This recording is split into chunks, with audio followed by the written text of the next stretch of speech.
Salam sejahtera Malaysia, denyut nadi suara rakyat bergema di channel ini. Jangan lupa tekan butang subscribe, like dan share. Malaysia kita punya, cintai Malaysiaku, kita jaga kita.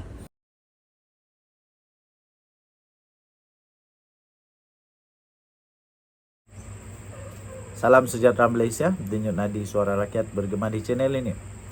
Terbaru tuan-tuan dan perempuan yang dihormati sekalian, maklumat yang baru saja diterima. Sanusi berdepan dengan satu masalah besar. Sanusi bakal boleh dipenjara 2 tahun. Ini kerana satu section yang sekarang ini sedang menanti Sanusi, iaitu section 499 Kanun Keseksaan kerana fitnah jenayah, iaitu dia boleh dihukum penjara sehingga 2 tahun dan denda, ataupun Sanusi juga boleh dipenjara dan didenda kedua-duanya sekali, iaitu dihukum penjara dan denda. Kalau Sanusi kena penjara 2 tahun dan dia pula dihukum denda, dia bukan sahaja tak jadi lagi menteri besar, malah dia akan jadi dia akan jadi seorang banduan yang akan masuk penjara dan muflis lagi lah saya rasa. Sebab kenapa? Dia pun akan kena saman. Dia akan kena bayar, bukan kena saman, tapi dia akan kena bayar satu tuntutan bernilai 200 juta ringgit Malaysia. Di mana Sanusi mau cari 200 juta ringgit Malaysia ini? Botak kepala lah Sanusi kali ini. Dan masalah Sanusi yang paling besar ialah yang dia fitnah pula ini. Kalau betul dia fitnah, kalau betul Sanusi fitnah ini, kalau betul, sebab nanti dia nak lawan di mahkamah ni. Kalau betul Sanusi fitnah ini, dia silap hari bulan saya rasa. Kerana yang dia fitnah adalah antara manusia paling kaya di dunia, antara manusia paling kaya di Malaysia, Vincent Tan, billionaire. Vincent Tan, siapa tak kenal? Dia memang kaya raya. Dia tak perlu pun duit daripada Sanusi, dia tak perlu pun duit dari kerajaan, tak perlu. Dia tak perlu apa-apa pun. Sebab dia dah jadi billionaire. Dia nak buat apa dengan duit lagi? Dia nak buat apa sakau duit lagi? Dia ada billionaire lah, bukan hanya jutawan ni. Sanusi lupa kot. Okey, inilah cerita dia. Iaitu Vincent Tan melalui peguamnya iaitu Pierre Chua and Associates telah pun menghantarkan surat tuntutan kepada Sanusi. Berhubung dakwaan daripada Sanusi kepada Vincent Tan mengenai projek pembersihan Sungai Klang. Dalam surat yang dikeluarkan oleh firma undang-undang Pierre Chua and Associates tu, peguam Vincent Tan menegaskan bahawa dakwaan Sanusi itu adalah ternyata jelas palsu, tidak benar, tidak wajar dan tidak berasas dan berniat jahat terhadap Vincent Tan. Jadi kerana itu mereka menuntut supaya Sanusi tarik balik tuntutannya, dan aku janji bertulis untuk berhenti daripada mengulanginya. Nah, surat tuntutan Vincent Tan kepada Sanusi semalam itu meminta permohonan maaf secara terbuka dan supaya Sanusi membayar pampasan kepada Vincent Tan sebanyak. Salam sejahtera Malaysia, denyut nadi suara rakyat terus bergema di channel ini. Minta maaf, tak ada tempat holder, jadi kita terpaksa berhenti tepi jalan. Kerana ada perkara yang saya ingin umumkan, ada perkara yang saya ingin kongsikan, yang penting untuk seluruh rakyat Malaysia tahu. Jangan skip, jangan juga cepat-cepatkan dengar video ini sehingga habis, supaya anda tahu kebenaran, supaya anda tahu nak menilai, supaya anda tahu mana yang besi, mana yang plastik, mana yang kaca, mana yang diamond. Jangan tertipu dengan lakonan-lakonan, dengan minta belas kasihan, putar belit, sehingga nampak seolah-olah dia ini macam je malaikat, tak pernah salat, bersih. Orang lain pula di tuding-tuding jari hasil daripada kesalahan diri sendiri. Itu mereka yang terbabit lah. Okey, baik. Ada berita yang nak saya ingin umumkan. Disahkan Sanusi. Tolong share video ini supaya semua Malaysia tahu bahawa Sanusi hilang status Menteri Besar dan kerusi adun. Hoi, sekali lagi. Sanusi hilang status sebagai Menteri Besar dan hilang status kerusi adun di negeri Kedah.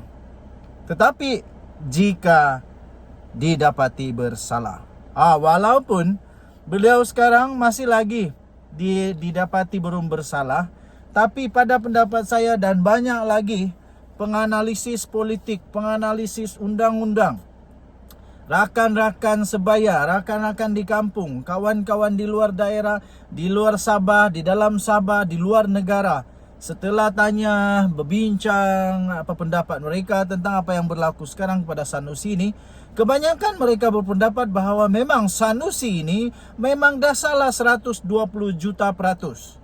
Sehingga ada kawan cakap, ini nasib baik Sanusi.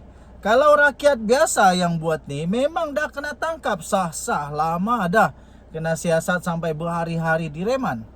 Tapi untuk Sanusi, baguslah. Sanusi perlu rasa bersyukur dulu. Sebab walaupun begini besarnya kes dia, rupanya dua kesalahan Sanusi ini. Pertama, dia menghina dan memperlekehkan Sultan Selangor berkenaan dengan pelantikan Menteri Besar Selangor.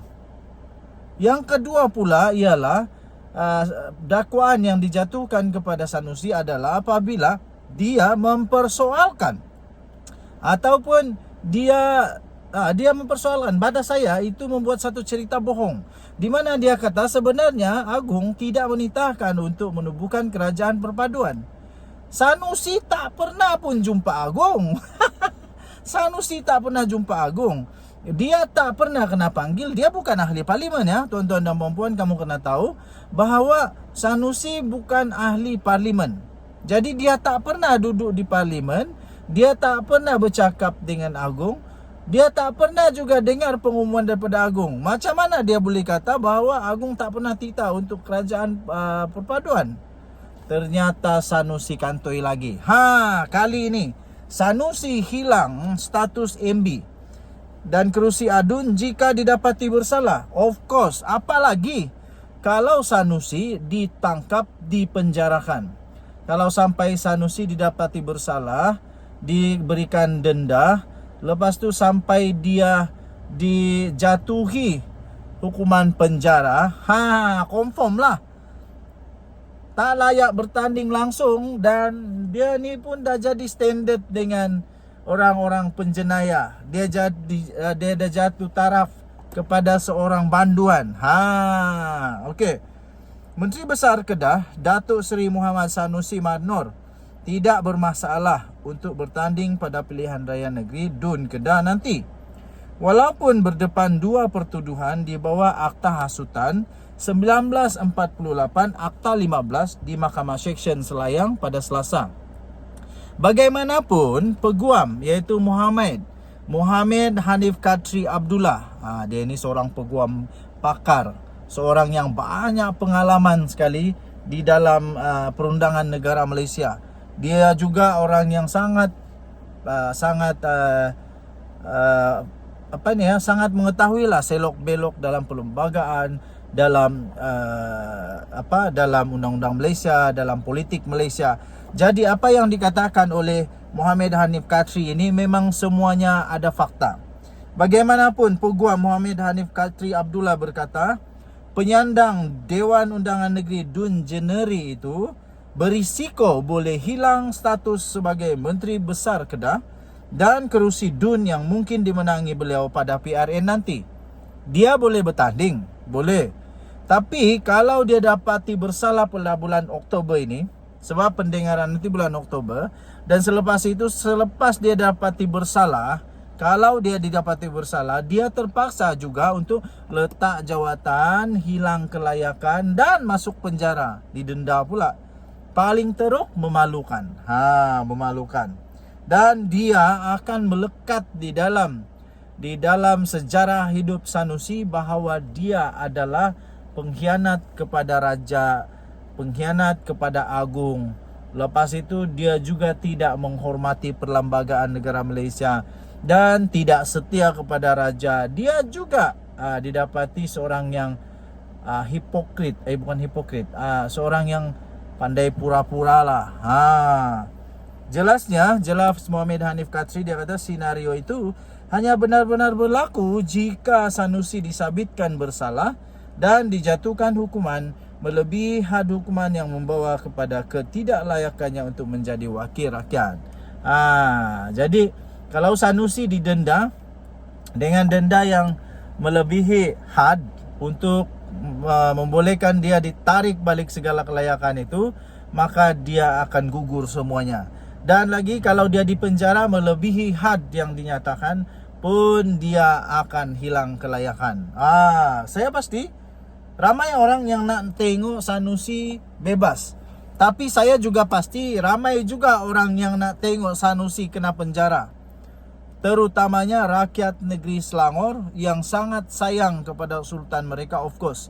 Saya pun berasa begitu. Kalaulah di tempat saya adalah orang Selangor, saya pun tak suka sultan saya yang saya kasihi, yang saya hormati, yang saya junjung kedaulatan kena main-main pula begitu. Jadi saya setuju dengan Datuk Seri Azalina Osman Said. Dia kata tak akan selesai dengan hanya minta maaf saja. Kemudian Patik juga bersetuju dengan titah daripada Baginda Sultan Selangor bahawa isu tentang Sanusi belum selesai. Walaupun ada menghadap Pesuruhjaya PAS Negeri Selangor, tapi Baginda bertitah bahawa isu itu belum selesai. Saya setuju. Okey, jadi kita doakan semoga keadilan berlaku dengan baik. Denyut Nadi Suara Rakyat bergema di channel ini. Kita jumpa lagi. Selamat pagi Malaysia. Bye bye.